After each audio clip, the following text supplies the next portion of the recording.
Assalamualaikum warahmatullahi wabarakatuh. Bismillah, alhamdulillah, wassalatu wassalamu ala rasulillah, la haula wa la quwata illa billah, amma ba'du. Segala puji dan syukur kita panjatkan kepada Allah Subhanahu wa Ta'ala.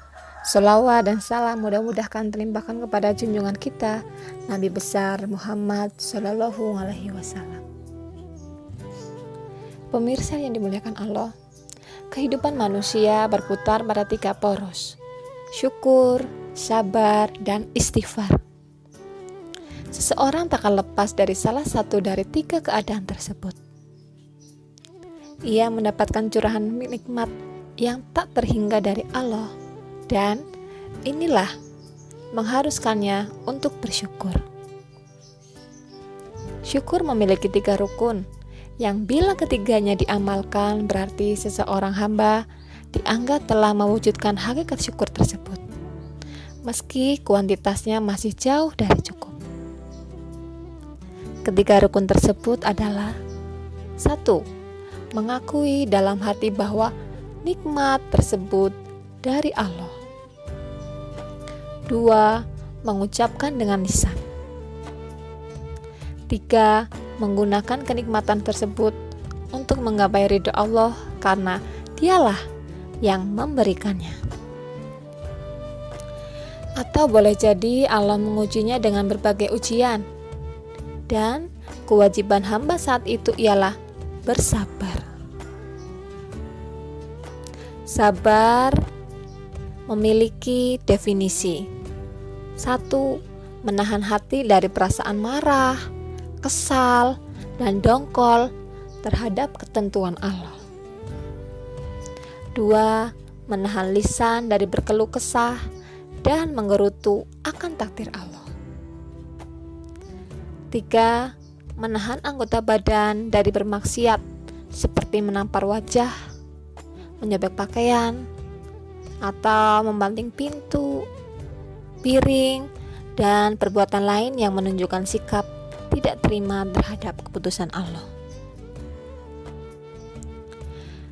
Pemirsa yang dimuliakan Allah, perlu kita pahami bahwa Allah menguji hambanya bukan karena Dia ingin membinasakan si hamba, namun untuk mengetes sejauh mana penghambaan kita terhadapnya. Oleh sebab itu, Allah berjanji akan mencukupi hamba-hambanya sebagaimana firman Allah dalam Quran Surat Az-Zumar 36. Ngabdahu bika fillahu alaisa. Bukanlah Allah lah yang mencukupi segala kebutuhan hambanya? Tingkat kecukupan tersebut tentulah berbanding lurus dengan tingkat penghambaan masing-masing hamba.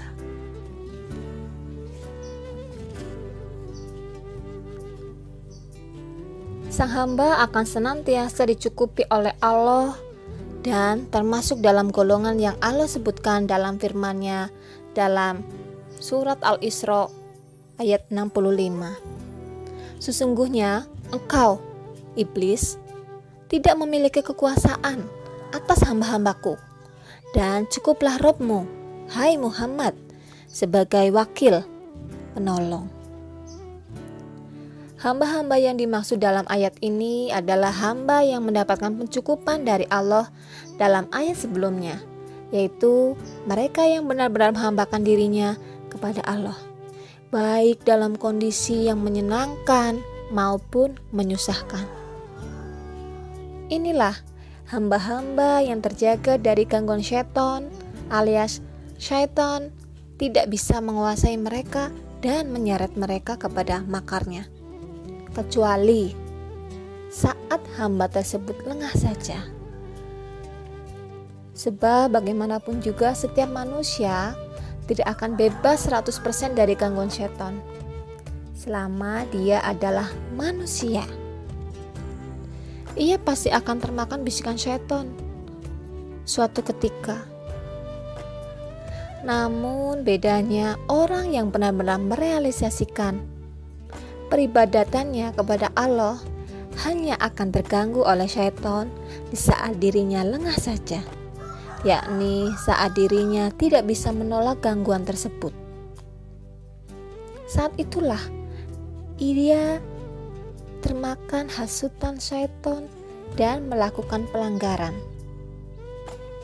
Dengan demikian, ia akan beralih ke kondisi berikutnya, yaitu begitu ia melakukan dosa, segeralah ia memohon ampun, beristighfar kepada Allah. Ini merupakan solusi luar biasa saat seorang hamba terjerumus dalam dosa. Bila ia yang bertakwa, ia akan selalu terbayang oleh dosanya, hingga dosa yang dilakukan tadi justru berdampak positif terhadapnya di kemudian hari. Namun, sebaliknya orang yang melakukan suatu amalan besar, ia bisa jadi akan celaka akibat amalannya tersebut, yakni bila ia merasa kagum dengan dirinya yang bisa beramal soleh seperti itu. Nah, kekaguman ini akan membatalkan amalnya dan menjadikannya lupa diri. Maka bila Allah tidak mengujinya dengan suatu dosa yang mendorongnya untuk taubat, niscaya orang ini akan celaka dan masuk neraka. Demikian